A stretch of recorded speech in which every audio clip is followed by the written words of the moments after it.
तर तो यही होगा ना कि वो ब्रज की ही लड़कियां हैं, और वो ही हैं जिन्होंने, अभी हम चीर प्रसंग में जाएंगे, ये ध्यान हम इसलिए खींच रहे हैं कि ये बातें जो वक्ता समय के अभाव में नहीं बता पाते, उनकी तरफ ध्यान खींच दें, जिससे कि हमारी मनोवृत्ति और एकदम शुद्ध हो जाए।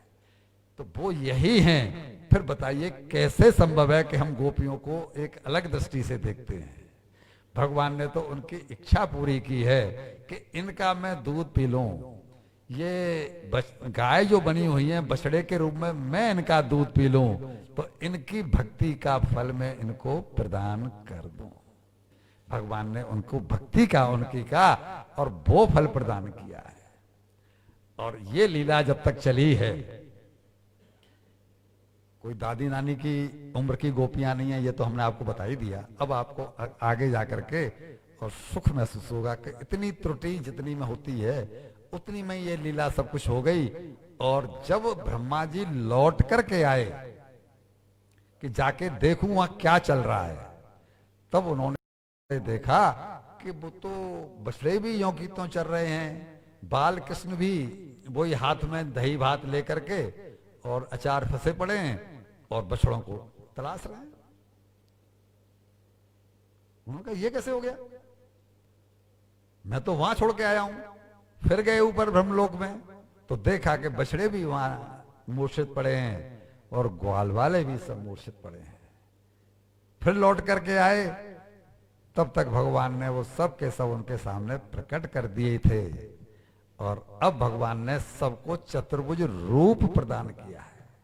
जितने ग्वाले थे वो सब के सब चतुर्भुज रूप में कृष्ण ही दिखाई पड़े हैं। जितने बछड़े थे वो सब के सब चतुर्भुज रूप में कृष्ण ही दिखाई पड़े हैं।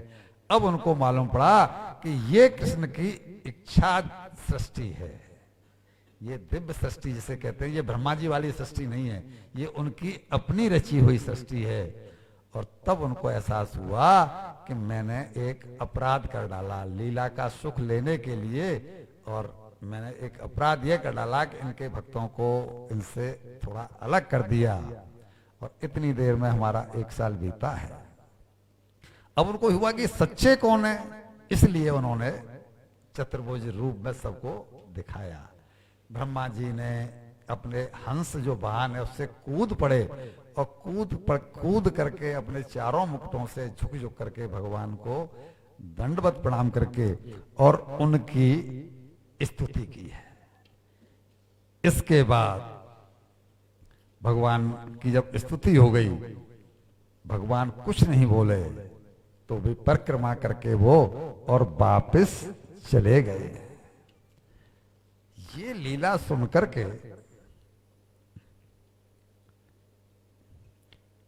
परीक्षित ने एक प्रश्न कर डाला कि भगवान,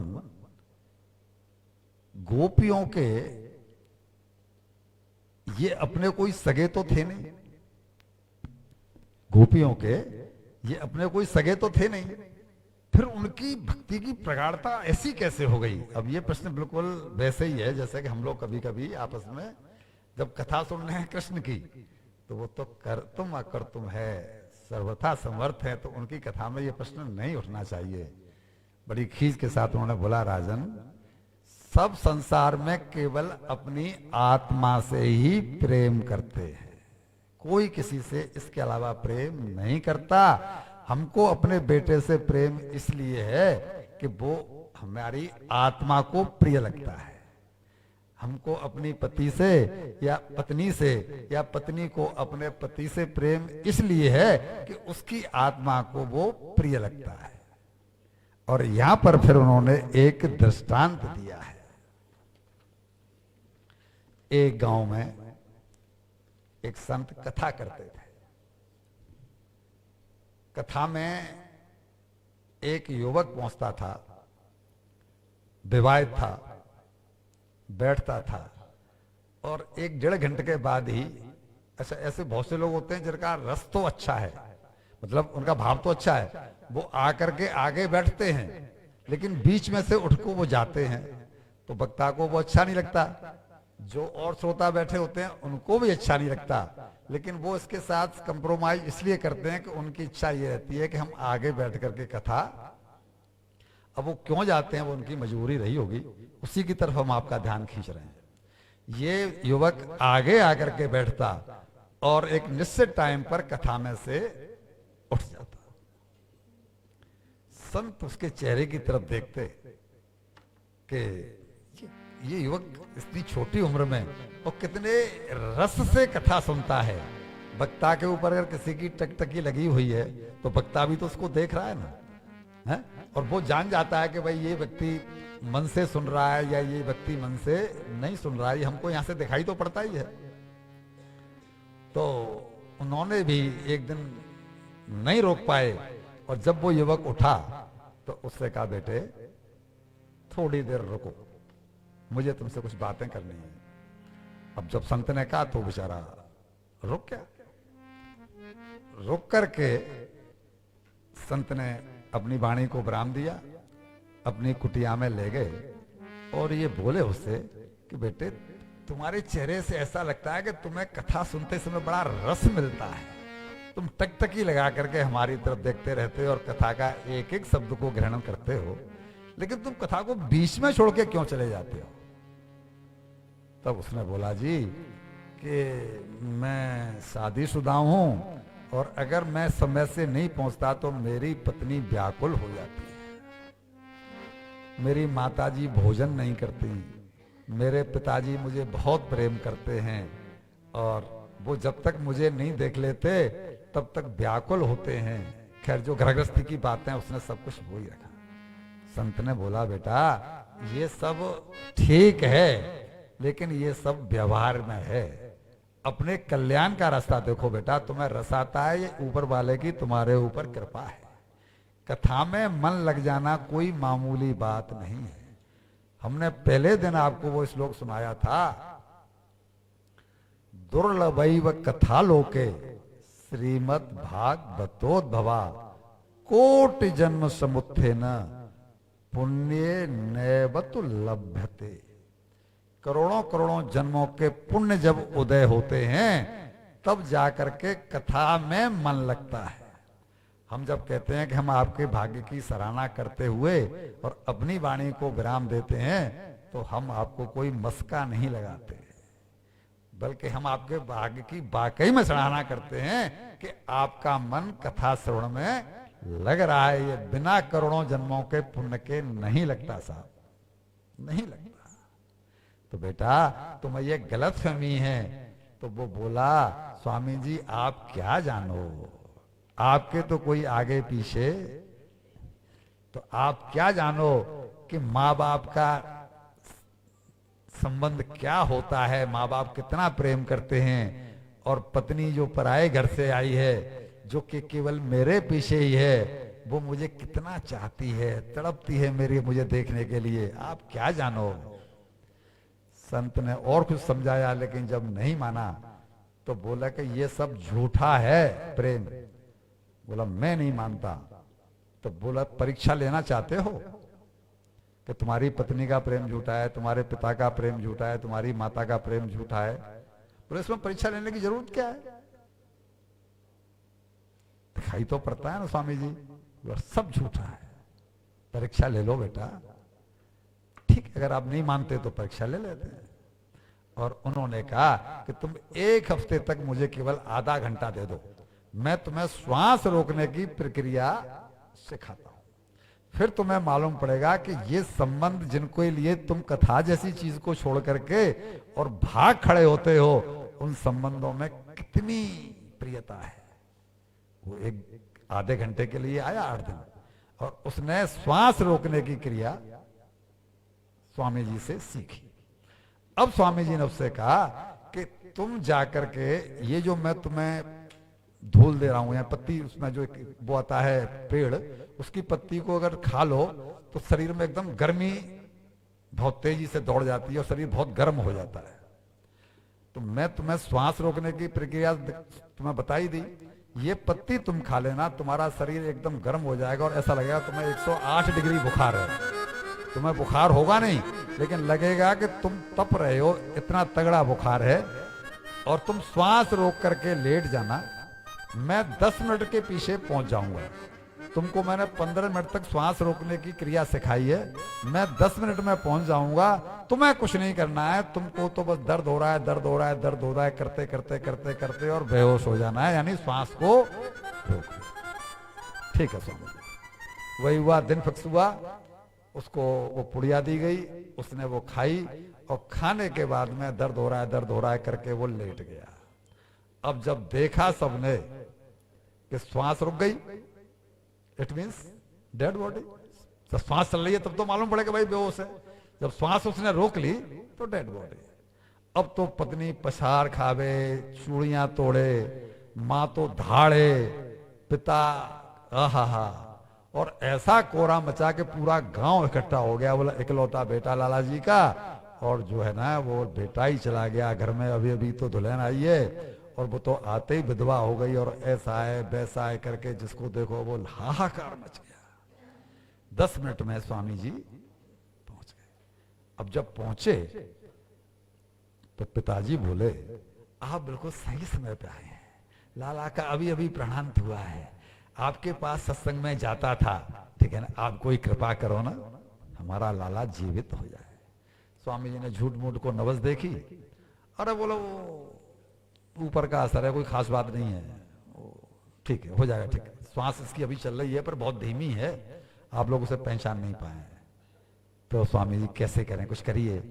तो उन्होंने एक कटोरे में पानी मंगाया और पानी मंगा करके उसके ऊपर 3 बार घुमाया, और 3 बार घुमा के कुछ बड़बड़ बड़बड़ करके जैसे कि मंत्र पढ़ रहे हो, और मान लो अभिमंत्रित जल हो गया हो, और फिर बोले कि ये मैंने जो इसका जो बुरी इसको वो लगी थी नजर, वो मैंने सब खींच के इस जल में ले ली है, बस इतना करना है कि इस जल को पीने वाला तो मर जाएगा, लेकिन इस जल के पीने से ये बालक जो है ना ये जीवित हो जाएगा। और सबसे पहले उन्होंने कहा उसकी मां को, क्योंकि माताएं, अरे क्या बात है, मेरा लाला मेरा लाला मेरा लाला। और माँ से कहा कि मैया तू तो इतनी देर से मैं देख रहा हूँ रोते रोते कि तेरे बिना तो मैं मर जाऊंगी, तेरे बिना तो मैं ये हो जाएगा, मैं तो लुट गई, और मैया तू इस पानी को पी ले, है?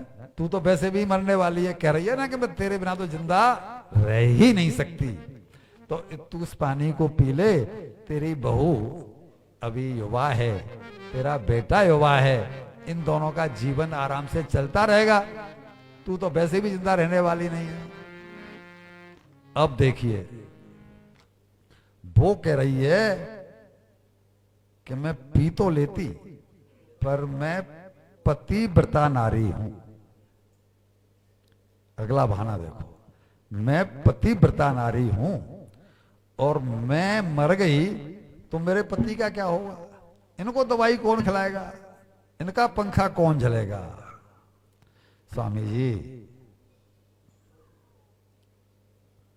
पति से कहा कि भाई तुम पी लो, जो तो पतिव्रता है, तुम तो पतिव्रता हो नहीं, और तुम तो सबसे ज्यादा रो रहे हो, घर में सबसे ज्यादा उम्र तुम्हारी है, पर तुम्हारा वंश चलता रहेगा, अब तुम्हें तो आज नहीं कल मरना ही है।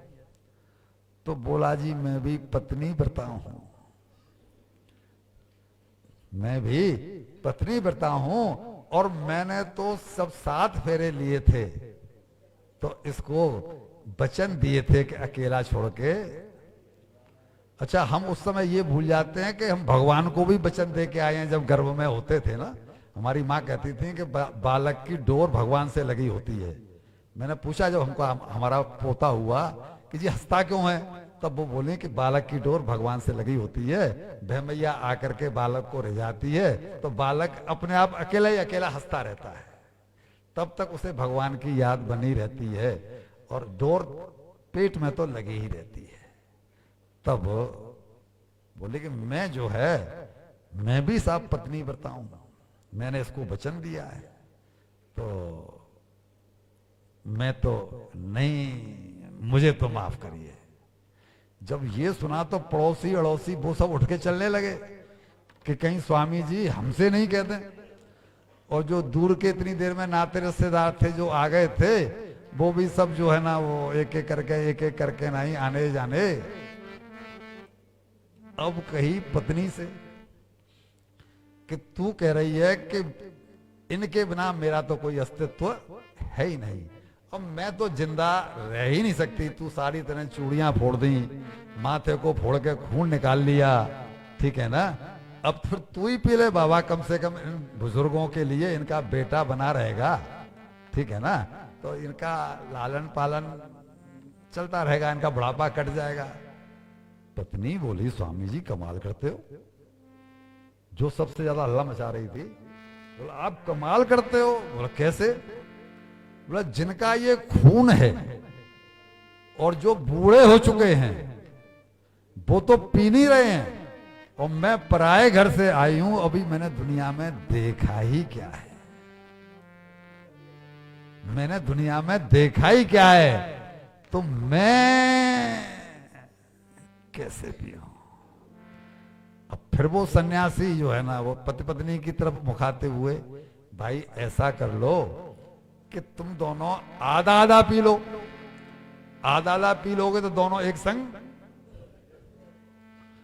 पत्नी पिता और पति पिता का झंझट खत्म हो जाएगा। अब ये बेचारे दोनों यंग के यंग हैं, और ये अपना जीवन करें, जिएंगे, अपना आनंद लेंगे। तुम तो वैसे भी कह रहे हो दोनों को हम तो मर जाएंगे, और देखो एक आनंद ये और रहेगा कि एक साथ दोनों को जलाएंगे तो खर्चा कम होगा जलाने का, भंडारे का खर्चा, तो एक ये भी फायदा है। अब वो युवक सब कुछ, जो उसने तो केवल श्वास रोकी हुई है, वो कपड़े झाड़ के और खड़ा हुआ, और खड़ा होकर के बोलता है, नहीं, वो उससे बाद में बोले कि स्वामी जी आप ही इस पानी को पी लो। क्यों। बोला आपके तो कोई आगे पीछे, और हम आपका हर साल श्राद्ध कर दिया करेंगे, और आप तो जैसे यहां रहे वैसे ही। जब स्वामी जी के बारे में उन्होंने कह दिया कि आप तो जैसे ही यहां रहे और वैसे ही वहां रहे, तो बेटा सब सुन रहा था, वो कपड़े झाड़ करके खड़ा हो गया, और स्वामी जी से बोलता है, स्वामी जी चलो चलते हैं, मैंने जान लिया कि सारे संबंध झूठे हैं, सबको एक दूसरे से सुख मिल रहा है, तब तक ही वो संबंध प्यारा लग रहा है। अच्छा एक अन्यथा मत लेना बात को, हम अब रात को भोजन करके और पलंग पर लेट जाते हैं, और पोता हो हमारा 1-1.5 साल का, और तब अपनी तोंद पर जब उसको लटा लेते हैं तो घंटे आधा घंटे तक बालक से हम खेलते रहते, नहीं खेलते रहते हैं, सभी बाबाओं की दादाओं की ये आदत होती है। अब वो बालक भी खूब हंस रहा है और हम भी खूब हंस रहे हैं, लेकिन जब जैसे ही 11 बजते हैं और हमको झपकी आने लगती है, दूसरी चिंता ये कि कल जाकर के दुकान खोलनी है या ऑफिस में जाना। बालक को तो कहीं जाना नहीं, उसका तो मन करता नहीं कि बाबा के पेट से उठे। अब उस समय हम क्या करते हैं जी, ये ममता उस समय कहां चली जाती है, जब कहते हैं बहू इसे ले जा, बहू आती है, खींचती भी है, वो नहीं जाता, चिपक जाता है बाबा से। अब बहू मजबूरी बस देखती है, अरे लेके जाना बाबा, सुबह जाके दुकान खोलनी है, तो बहू आपके सामने उसको एक चांटा मारती है कि नहीं मारती, चल यहां से, और वो बालक रोता हुआ जाता है कि नहीं जाता, तब हमारी ममता कहां चली जाती है। इसका अर्थ क्या हुआ कि जब तक उससे हमें सुख मिल रहा है तब तक की ही ममता है। अगर इस बात को मान लें तो भैया जी बताओ कि आज वो मुकदमे क्यों चल रहे हैं कोर्ट में। कोर्ट में मुकदमे चल रहे ना, माँ बेटे में, बाप बेटे में मुकदमे चल रहे नहीं चल रहे हैं। अगर ये प्रेम है तो ये नौबत क्यों आई। जब प्रेम ये खटास आई तो किसके नाते आई, तो पैसे के कारण। तो प्रेम संतान से हुआ या पैसे से, कहना पड़ेगा कि वो प्रेम पैसे से। कबीरदास जी ने लिखा है, मन फूला फूला फिरे जगत में कैसा नाता रे। मन फूला फूला फिरे जगत में कैसा नाता रे। पेट पकड़कर माता रोवे, बाह पकड़कर भाई, लपट झपट कर तिरिया रोवे, हंस अकेला जाई। जब तक जिए माता रोए, बहन रोए 10 मासा, और 13 दिन तक तिरिया रोए। 13 दिन तक तिरिया रोए और फिर करे घर वासा। बड़े बूढ़े ही कहते हैं कि बहू रानी कब तक रोएगी, अब ये वापस तो अपने घर में लग, और वो भी सब भूल जाती है। कबीरदास जी कह रहे मैं नहीं कह रहा हूं, ये सब दुनिया के सब जो है ना, ये प्रपंच, ये तभी तक है जब तक कि हमको सुख मिल रहा है, हमारी आत्मा को सुख मिल रहा है। और ऐसा कह करके उन्होंने परीक्षित के प्रश्न का उत्तर दिया। अब कथा में हम आगे बढ़ते हैं। सावरियो है सेठ, सावरियो है सेठ तुम्हारी, राधा जी से ठानी है।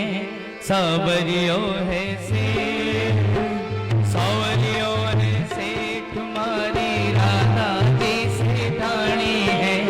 सावरियो है सेठ, सावरियो है सेठ तुम्हारी, राधा जी से ठानी है। तो सारी दुनिया जाने है। सावरिया है सेठ, सावरिया है सेठ तुम्हारी, राधा जी से ठानी है। सावरिया है सेठ। देखो काली सेवा करें सभी।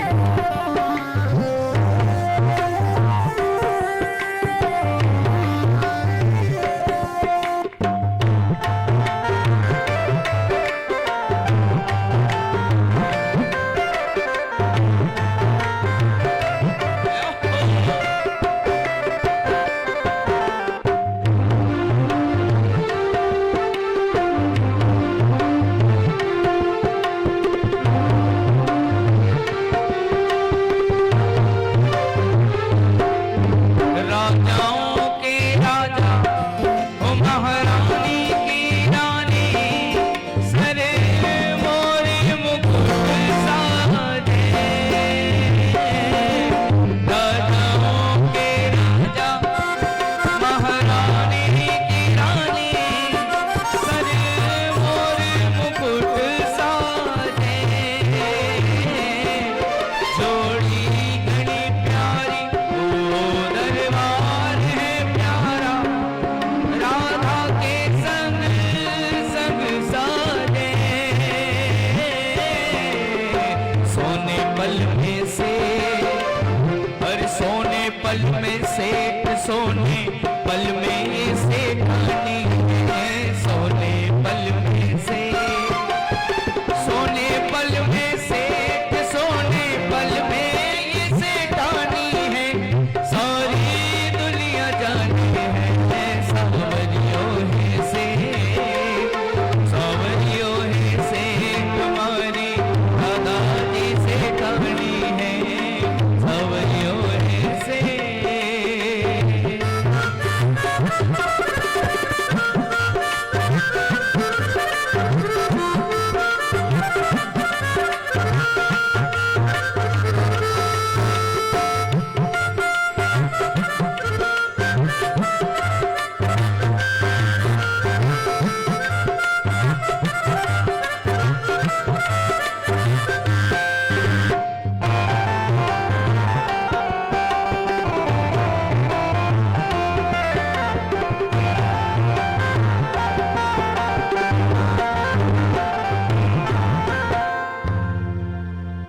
बोलिए श्री बांके बिहारी बिहारी लाल की जय। देखिए अभी हम प्रसंग ले रहे हैं चीर हरण का, और चीरहरण के बाद में जो अगला प्रसंग आने वाला है वो रास लीला का, जो कल हम लेंगे। लेकिन इसके लिए हमने ये भूमिका आपको जो बता रहे हैं कि जो टोका के अब हम ये प्रसंग ले रहे हैं चीरहरण का, वो इसलिए कि सारे जो मन में हमारे में जो किंतु परंतु उठते हैं वो इस प्रसंग को लेकर के ही उठते हैं। हम भगवान को उस समय तो भगवान मान लेते हैं जिस समय उन्होंने 7 कोस के गोवर्धन को और कन्नी उंगली पर उठा लिया।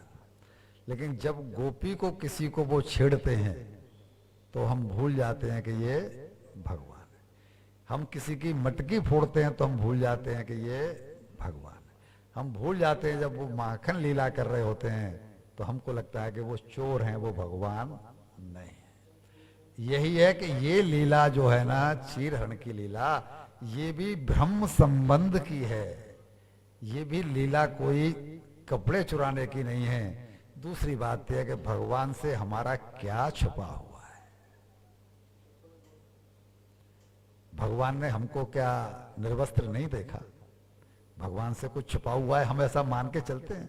क्या हमको लगता है भगवान के 2 ही नेत्र हैं? भगवान के नेत्र अपार हैं। फिर भी हम अपने भाव प्रकट करेंगे।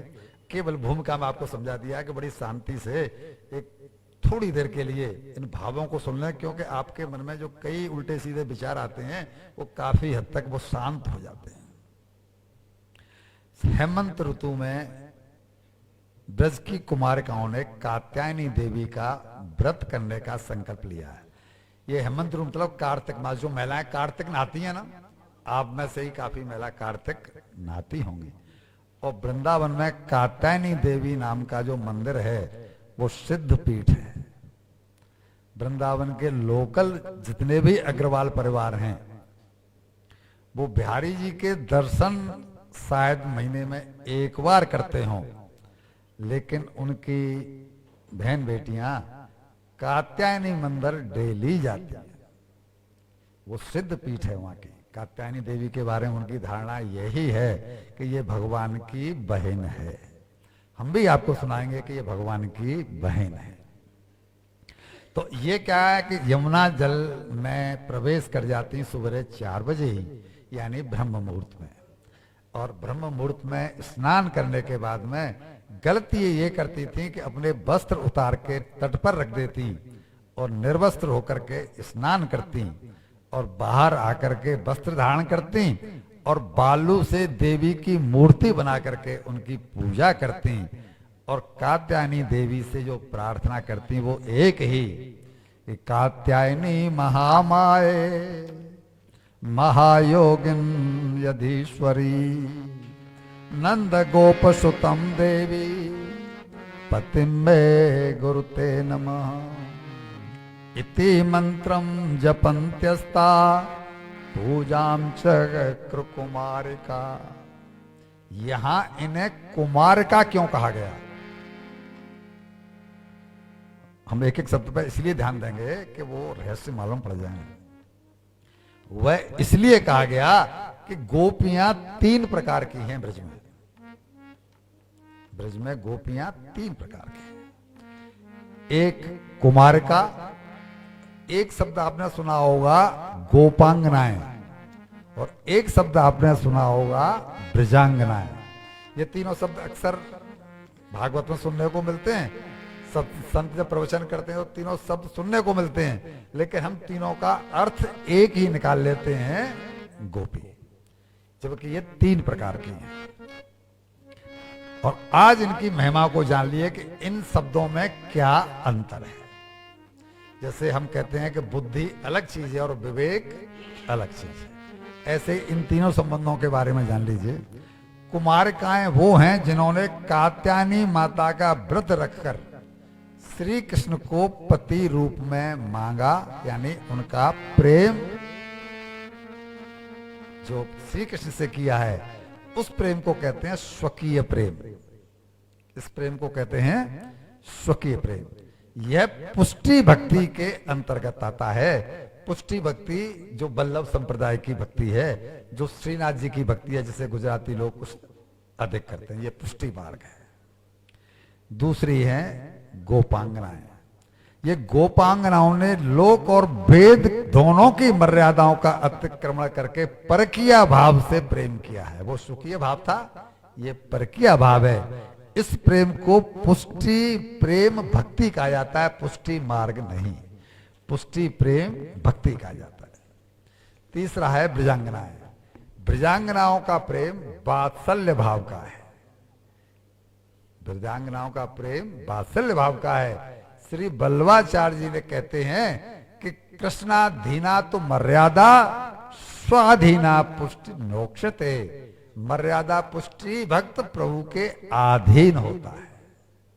जो मर्यादा पुष्टि का भक्त वो प्रभु के अधीन होता है, जबकि पुष्टि प्रेम भक्त के अधीन प्रभु होते हैं। दोनों में अंतर ये हुआ कि जैसे हमारी अगर वो लेवल नहीं है, वो स्थिति नहीं है, तो हम प्रभु के अधीन हैं। लेकिन जो कुमार का हैं, ठीक है ना, उनके अधीन भगवान रहे हैं। यानी उनका बीड़ा उठा लाए, उनकी चप्पल उठा लाए, उनका ये किया वो किया, भगवान उनके अधीन रहे। भैया जी, गोपी कोई स्त्री नहीं है, गोपी एक भाव है।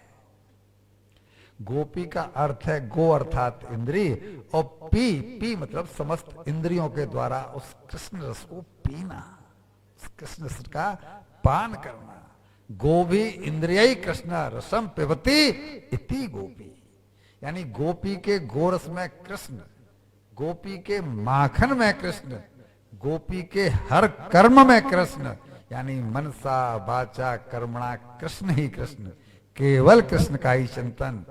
इनके इसी भाव ने उन्हें गोपी बनाया है, इसलिए गोपी कहलाई है। वे कहती हैं कि हे कात्यायनी मां, हम इस सृष्टि के परम पति श्री कृष्ण को अपने पति के रूप में पाना चाहती हैं। अब एक शब्द का उत्तर दीजिए। कह रही हैं कि इस सृष्टि के परम पति को अपने पति के रूप में पाना चाहती हैं। तो सृष्टि का परम पति तो सृष्टि में हम और आप पुरुष नहीं है, हम और आप पुरुष भी तो सृष्टि में ही हैं। तो हमारे परम पति वो नहीं हुए क्या? परम पति पाने के लिए महिला होना पड़ता है? अरे बाबा, वो सबके पति हैं। पति मीन्स मालिक। पति शब्द का अर्थ ये हुआ स्वामी, ठीक है ना। अब वो इंग्लिश में आपने हस्बैंड करके उसका अनर्थ कर दिया, वो एक अलग बात है। बाकी पति शब्द का अर्थ जो है ना, वो स्वामी से है। तो वो तो पुरुषों के भी पति हैं। सृष्टि के पति जब कहा गया तो वो चिड़िया के भी पति हैं और वो कुतिया के भी पति हैं। कुतिया भी उनसे अलग नहीं है। वो ये कह रहे हैं कि इस सृष्टि के परम पति श्री कृष्ण को हम अपने पति के रूप में पाना चाहती हैं। इसलिए आप हमारी पूजा के फल में, जब हमारी पूजा पूर्ण हो जाए तब, आज नहीं, एक महीने तक कार्तिक स्नान होता है, जब हमारी पूजा पूर्ण हो जाए तब हमें श्री कृष्ण हमें पति के रूप में मिल जाए, ऐसी कृपा करना, ऐसा फल हमको देना। अब बताइए कि श्री कृष्ण को पति के रूप में पाने के लिए उन्होंने पूजा की है कि नहीं की है? सीधी सीधी बात यहां तक क्लियर हो गई। पति के रूप में पाने को पूजा की है, लेकिन कह के क्या की है? इस सृष्टि के परम पति को हम अपने पति के रूप में, जब आप अपने लड्डू गोपाल को एक छोटी सी टोकरी में लेकर के मंदिर की तरफ जाती हैं तो आपके निजी लड्डू गोपाल हो गए ना वो, लेकिन क्या आपने उनको खरीदा है? लड्डू गोपाल तो सबके हैं, लेकिन आप कहते हैं वो सबके हों, लेकिन ये तो मेरे ही है। ऐसे ही वो कह रही हैं कि वो सबके पति हैं, वो सबके परम पति हैं, पूरी सृष्टि के परम पति हैं, लेकिन कृष्ण तो हमारे अपने पति हैं, हम उनको अपने पति के रूप में चाहते हैं।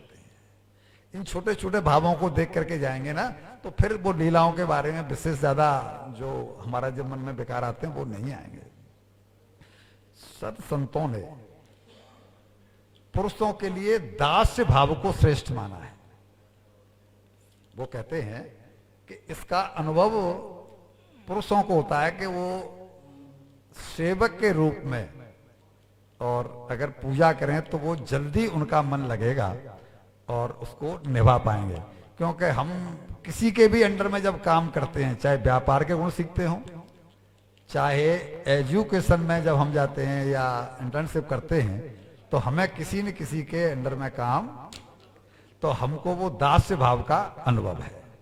वो कहते हैं कि महिलाओं को वात्सल्य भाव से पूजा करनी चाहिए। महिलाएं अपने छोटे भाई को भी, जब खुद लड़की होती हैं, छोटी होती है, अपने छोटे भाई को भी प्रेम करती हैं, अपनी चाची के बेटे को भी, अपनी ताई के बेटे को भी। तो उनको वात्सल्य क्या होता है उसके बारे में छोटी उम्र से ही पता लग जाता है। तो जब वो कृष्ण की सेवा पूजा वात्सल्य भाव से करती हैं तो उनको उसमें ज्यादा रस आता है और वो ज्यादा अच्छी तरह से कर सकती है, क्योंकि दोनों को इसका अनुभव होता है। पति भाव से तो सुनना, पति भाव से तो उसी महिला को पूजा करनी चाहिए जिससे आत्मज्ञान यानी ब्रह्म साक्षात्कार हो गया। आज वृंदावन में ऐसी हजारों लड़कियां हैं जो शादी नहीं करना चाहती। वो सखी भाव से भगवान कृष्ण की पूजा करती हैं, वो कुंवारी रहना चाहती हैं और भगवान कृष्ण को अपने पति रूप में उन्होंने मान रखा है। ऐसी कई महिलाएं अक्सर इस्कॉन मंदिर में भी हमको मिलती हैं और अपने जहाँ हम चैतन्य विहार में रहते हैं वहां पर कई महिलाएं जिनके बाद जिनसे जब हमारी बातें होती हैं तो वो कहते हैं नहीं, हम कृष्ण को ही अपना सर्वस्व मान करके और कृष्ण आराधना करते हैं। सर्वस्व मान लिया मतलब पति रूप में उनको स्वीकार कर लिया। मीराबाई ने भी ये पूजा की है। मीराबाई का विवाह भी हुआ है लेकिन कभी पति ने उनको स्पर्श नहीं किया। पति को भी पता है कि इसकी स्थिति क्या है, पत्नी को भी पता है कि देखो मैं कृष्ण का वर्णन कर चुकी हूं, ठीक है ना। व्यवहार में मेरे दादाजी नहीं मान रहे, मेरे माँ नहीं मान रही, मेरे पिता नहीं मान रहे, व्यवहार में हमारा आपका रिश्ता है, बाकी शरीर के स्तर पर हमारा आपका कोई रिश्ता नहीं। ये उसी को मानना चाहिए जिसको आत्मज्ञान हो गया हो या जिसने आत्म साक्षात्कार कर लिया हो, वरना कुछ दिनों के बाद में बड़ा ही अनर्थ होता है। वो महिला न घर की रहती है न घाट की रहती है। ये स्थिति या क्लियर मैं नहीं कह रहा हूं, ये सारे भाव शास्त्रानुसार हैं। मैंने तो केवल कलेक्शन किया है। मुझे जो लगता है कि मुझे अपने भाइयों को, अपनी बहनों को, अपनी बेटियों को, अपने बहुओं को जो सुना करके सावधान करना चाहिए। आराधना ही तो करनी है। जब मालूम पड़ेगा कि हमारा लेवल ये नहीं है कि हम आत्म स्वरूप को अनुभव करती हैं, तो क्या जरूरत है कि उसको पति माने। वो तो कह रही है ना कि वात्सल्य भाव से उसको बेटा मान लो ना। वात्सल्य भाव का मतलब क्या हुआ? आपने पुत्र मान लिया, भगवान तो पुत्र बनने को तैयार हैं, लेकिन आप जबरदस्ती उनको पति बनाना, पति मान करके और जीवन भर ब्रह्मचर्य का पालन करेंगे और मन में उतने ही कहना चाहिए कि भक्ति में प्रगाढ़ता नहीं है, तो कभी न कभी खतरा पैदा हो सकता है। मीरा ने जब साक्षात्कार कर लिया तो यही तो कहती थी, मेरो तो गिरधर गोपाल दूसरों में कोई। वो महिलाएं विचार करें कि उनकी ये स्थिति है, दूसरों ने कोई को मतलब क्या हुआ कि न मेरा कोई भाई है न मेरा कोई पिता है। अब वो घर से खर्चा तो चाहती हैं पिता से, वृंदावन में रह करके खर्चा तो चाहिए, लेकिन भाव तो वो नहीं है, इसलिए खतरा है। मीरा की स्थिति बहुत ऊंची थी और वो जितनी है वो सब मीराबाई बन करके ही आराधना कर रही हैं। कृष्ण को जो है संग में लेकर के घूमती हैं। एक आदमी इस्कॉन में तो ये बहुत ज्यादा प्रचलन है। अब 30वें दिन जब कार्तिक मास पूर्ण हो गया तब इन्होंने प्रार्थना की कात्यायनी माता से, मां आज हमारा व्रत पूर्ण हुआ। आज हमारा व्रत 1 महीने का था ना, पूर्ण हुआ। आज हमें श्री कृष्ण पति रूप में प्राप्त हो जाए। देवी की या भगवान की पूजा व्यर्थ जा नहीं सकती। क्यों कि पूजा का लेवल तो देखो। ये तो कि अज्ञान रहा कि उनको निर्वस्त्र स्नान नहीं करना चाहिए था, वो तो एक अज्ञान बात है कि वो जानती नहीं इस बात को। लेकिन उस दृष्टि को देखो कि कार्तिक मास की सर्दी में और यमुना जी में खड़े होकर के, और वो भी ब्रह्म मुहूर्त में, जो युवती या जो लड़की तपस्या कर रही है उसका स्तर क्या होगा, तो उसकी पूजा कैसे निष्फल हो जाएगी। और तब कात्यायनी मां ने भगवान कृष्ण से निवेदन किया कि आप मेरे बड़े भाई हो। बड़े भाई कैसे हैं? कात्यायनी देवी के बड़े भाई कृष्ण कैसे हैं?